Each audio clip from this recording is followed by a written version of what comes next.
Assalamualaikum warahmatullahi wabarakatuh.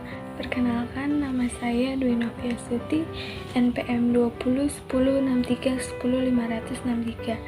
Di sini saya akan menjelaskan hasil observasi saya mengenai pengelolaan kelas dengan mata kuliah pengelolaan pendidikan yang diampu oleh Bapak Haji Dadang Rahman Munandar MPD.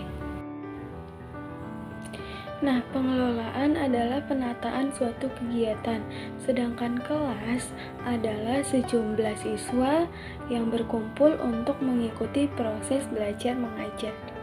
Jadi, pengelolaan kelas adalah usaha sadar atau kemampuan seorang guru untuk menciptakan dan mengatur kegiatan belajar mengajar secara sistematis dan kondusif, yang mengarah pada penyiapan sarana prasarana alat peraga, pengaturan ruang belajar, mewujudkan situasi atau kondisi proses belajar mengajar berjalan dengan baik, dan tujuan kurikuler dapat tercapai. Selanjutnya ada peran guru dalam strategi pengelolaan kelas. Nah, di sini menurut Adam dan Desi, peranan guru dalam proses belajar mengajar adalah yang pertama, guru sebagai demonstrator, yang kedua, guru sebagai pengelola kelas, yang ketiga, guru sebagai mediator dan fasilitator, dan yang keempat adalah guru sebagai evaluator. Berikut ada pula beberapa fungsi guru sebagai pengelola kelas agar pembelajaran di dalam kelas dapat berjalan dengan lancar. Yang pertama, ada merancang tujuan pembelajaran, dan yang kedua, ada mengorganisasi beberapa sumber pelajaran. Yang ketiga, memotivasi dengan memberikan reward, dan yang keempat yaitu mendorong siswa serta mengawasi segala sesuatu, apakah sesuatu ini berjalan dengan lancar atau tidak dalam rangka mencapai tujuan pembelajaran. Nah, dalam pengelolaan kelas terdapat dua komponen yang sangat penting, yaitu ada guru dan siswa. Selanjutnya ada beberapa tujuan umum dalam pengelolaan kelas. Yang pertama, agar pengajaran dapat dilakukan secara maksimal. Nah, di sini sehingga tujuan pengajarannya itu dapat dicapai secara efektif dan efisien. Yang kedua, untuk memberi kemudahan dalam usaha memantau kemajuan siswa dalam pelajarannya. Ada beberapa aspek yang perlu diperhatikan dalam mengelola kelas. Yang pertama, memulai pelajaran tepat waktu. Yang kedua, menata tempat duduk yang tepat dengan cara menyelaraskan antar format dan tujuan pengajaran. Misalnya, ada pengajaran model diskusi, maka bangku siswa dibentuk setengah lingkaran. Yang ketiga, mengatasi gangguan dari luar kelas. Yang keempat, menetapkan aturan dan prosedur dengan jelas dan dapat dilaksanakan dengan konsisten. Yang kelima, peralihan yang mulus antar segmen pelajaran. Selanjutnya, yang keenam, yaitu siswa yang berbicara pada saat proses belajar mengajar berlangsung. Yang ketujuh, pemberian pekerjaan rumah. Yang kedelapan, mempertahankan momentum selama pembelajaran. Yang kesembilan, ada downtime, yaitu kelebihan waktu yang dimiliki oleh siswa pada saat melakukan tugas-tugas dalam proses belajar mengajar. Yang kesepuluh, yaitu mengakhiri pembelajaran.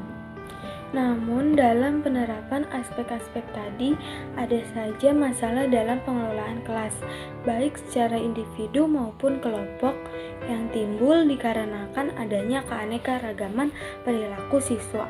Maka untuk memperkecil masalah gangguan dalam kelas, terdapat prinsip-prinsip pengelolaan kelas. Berikut prinsip-prinsip yang dapat digunakan. Yang pertama adalah hangat dan antusias. Yang kedua adalah tantangan. Yang ketiga adalah bervariasi. Yang keempat ada keluasan.